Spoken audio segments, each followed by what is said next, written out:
Hi and welcome to Green Cross Global Discusses. My name is Ross and I'm the Learning and Development Manager, Health and Wellbeing here at Green Cross Global. I'm delighted today to be joined by Chezzy Kennedy, who is the Neurodiversity Training Director with Thrive. And today we're going to be talking about neuro-inclusion. Chezzy, thanks for being here. There's a lot of talk about proactive and reactive inclusion in the workplace. Can you tell me a little bit about the difference between them, please? So obviously, as the word says, reactive is you are reacting to when somebody tells you something. Proactive, you've already got whatever it is in place before someone's told you. So you're being proactive. You're not relying on somebody disclosing a condition to you to solve a problem. Okay, so what do we mean by reactive inclusion?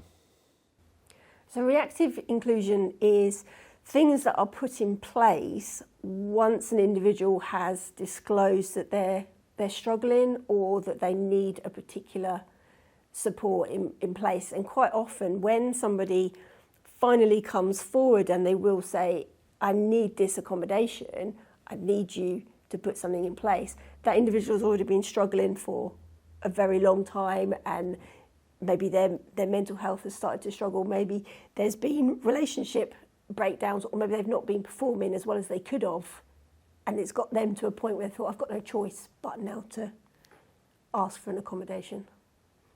So from your experience, what stops people from coming forward? What's the barrier for them to come forward and say, hey, I'm struggling?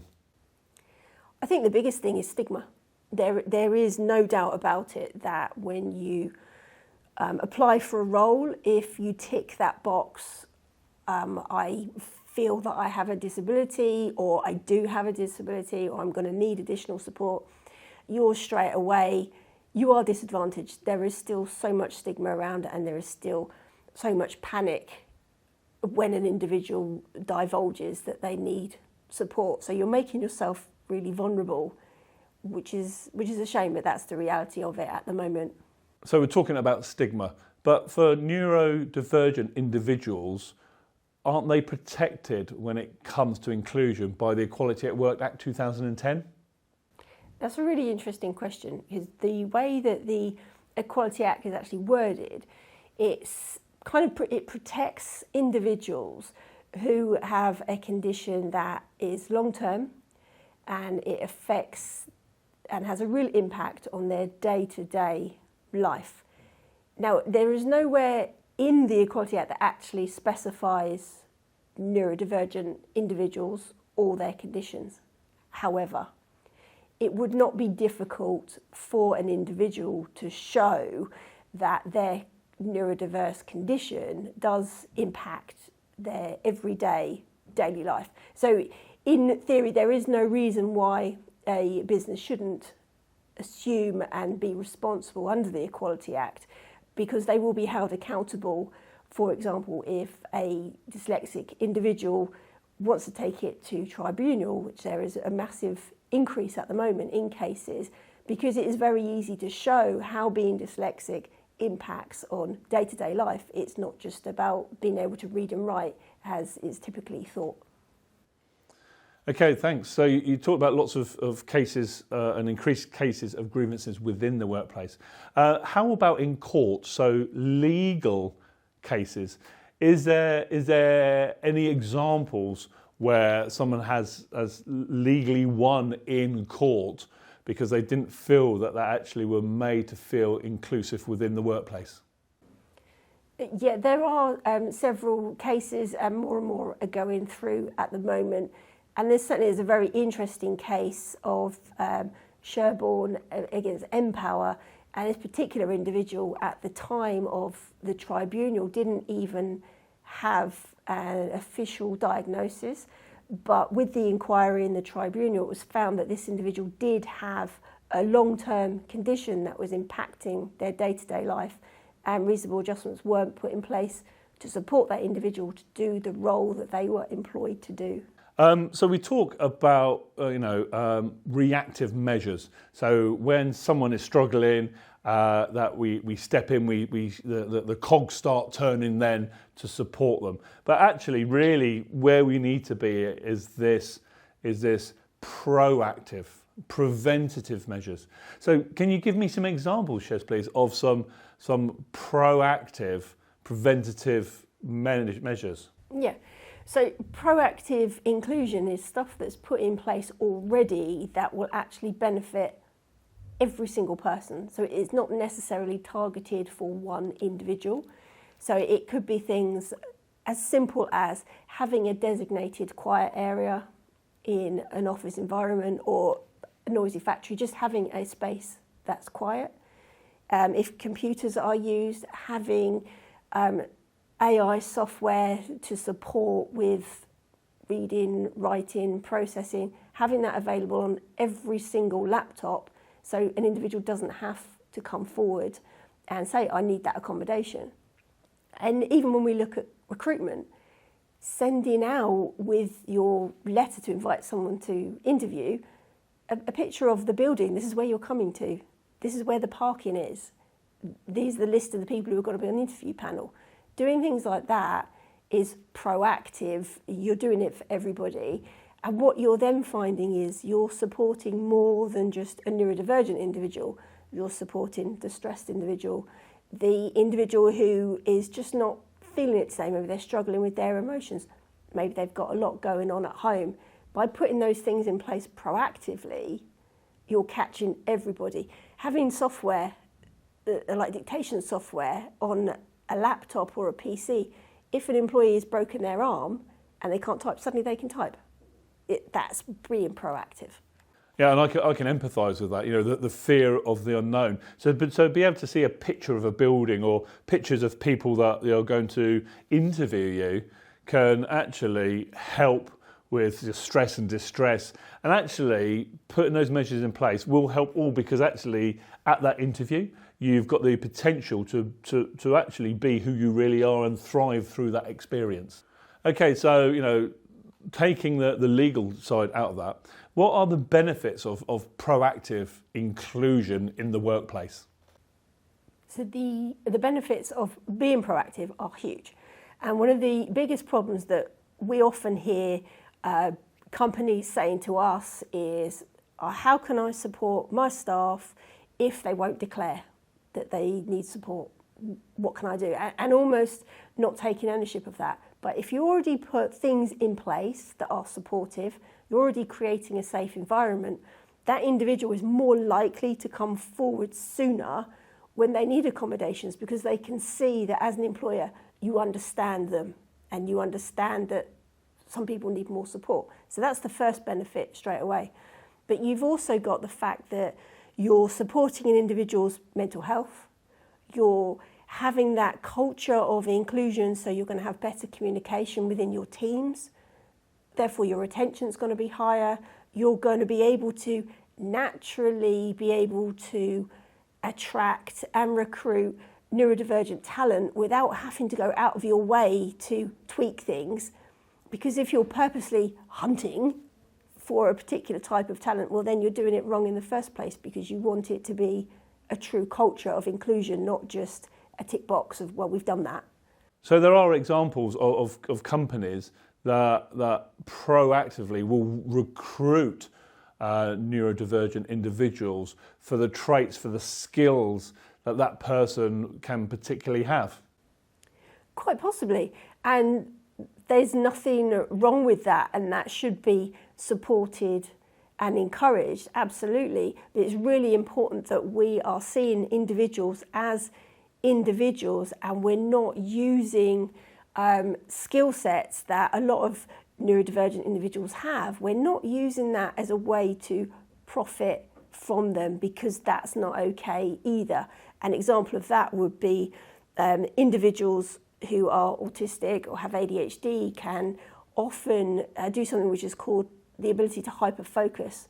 Now that's the ability to be able, when you really understand something, you can take a project and you can just run with it and you close everything else off.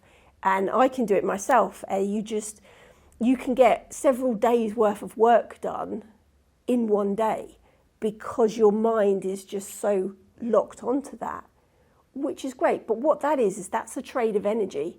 So you may not have as much energy for the next day. So it would be really unfair to actively want to recruit. I want individuals who can hyper-focus because they can keep working every single day and we can get 10 times as much work out of that individual. That's not okay. Thanks, Chez. That's a really, really interesting point, and it kind of leads on to my next question. We hear lots of this narrative with individuals that are ADHD, dyslexia, autism. This label of superhero powers. Okay, that they're superheroes. Is that terminology? Is it actually empowering?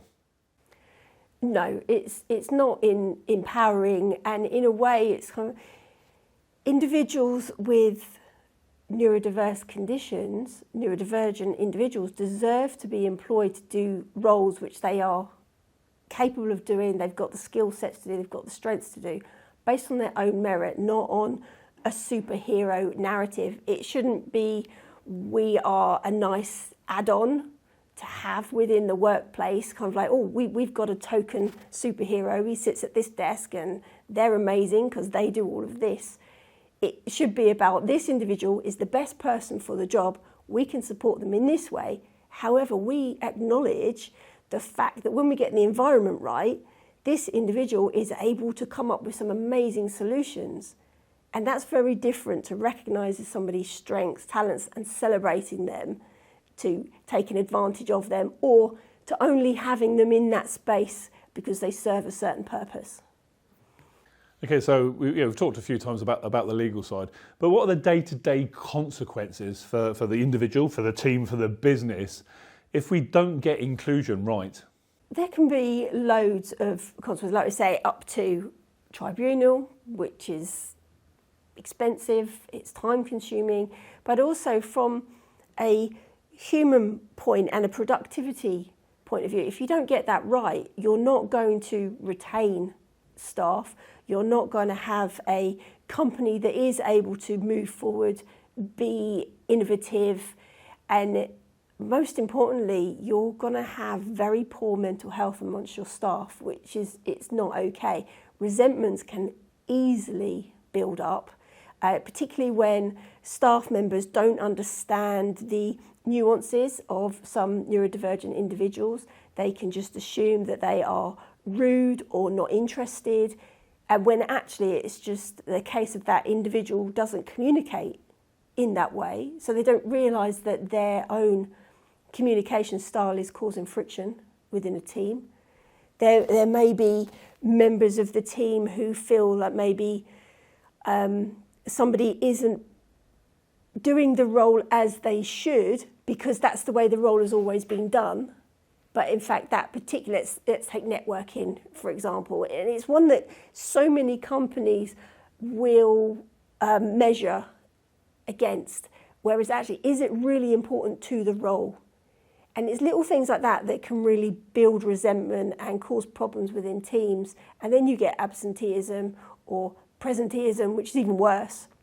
And it's just from not being inclusive, not having those conversations. If you don't know from your staff, what do they need on their worst day? So Chez, unfortunately my final question to you. What should businesses be looking for in a consultancy offering when we're looking about diversity and inclusion? What should we be looking for? The very first thing that I would say when looking to get support in is to really understand who is delivering the training or who has structured the training or the information around the consultancy. Are they neurodivergent themselves? Do they have lived experience of living with a neurodivergent individual? And are they coming from a person-centred, and that word's thrown around a lot, isn't it, at the moment, but are they really looking at it from the individual's point of view, seeing everybody as an individual? Because to get it right, it's not there isn't one solution fits all, and it can't be a tick box exercise. It's not as simple as, well, let's just do a webinar, let's pay a load of money, we've ticked that box, we can move on. It's got to be about wanting to make that change from the ground up and really looking at the inclusive culture that there is. And it shouldn't be about ego or how many statistics can we throw, how much scaremongering can we do. And there's so much negativity around neurodiversity, there's so much stigma around neurodiversity. So you want somebody who is prepared to show what can be done to support individuals to be their best, not how can we help you to get them out, because that's not okay either. And it's about understanding what does an individual need, how may they display, not necessarily what label can we give them, because it's not necessarily about the label. And that brings us back again to that proactive inclusion. Once you're being as proactive as you possibly can, a diagnosis label doesn't matter because you've already got so many supports in place anyway. So thank you very much, Chezzy, for spending the time with me today. I greatly appreciate it. Thank you. And thank you for everyone who has been watching. And I look forward to seeing you again soon. Thank you and goodbye.